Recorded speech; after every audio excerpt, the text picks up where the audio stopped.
पवारांच्या राष्ट्रवादीचे प्रदेशाध्यक्ष जयंत पाटलांच्या नाराजीच्या चर्चा पुन्हा सुरू झाल्या.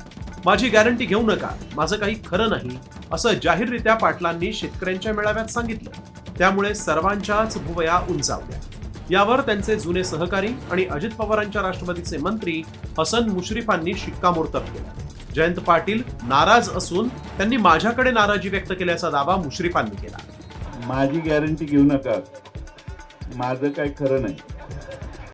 कॉमस्कोर नुसार आता isakal.com आहे देशातील नंबर 1 ची मराठी न्यूज वेबसाईट.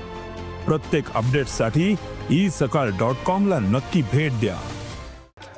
कारण काय, तुम्हाला माझ्या मनात शंका असल्या, माझ्याबद्दल शंका असल्यामुळे तुम्हाला हमी देणंही जरा धोक्याचं आहे. मला एकदा ते नागपूरला बोलून त्यांनी दाखवलं होतं, मुश्रीफ साहेब माझं मन कशात लागत नाही असं ते म्हणाले होते.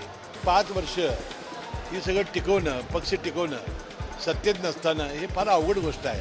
मला वाटतं त्यांना त्याची कल्पना आली आणि जाण आली असावी. आता पाटलांनीच माझा भरोसा नाही सांगितल्यानं पुन्हा त्यांच्या पक्षांतराच्या चर्चा सुरू झाल्या.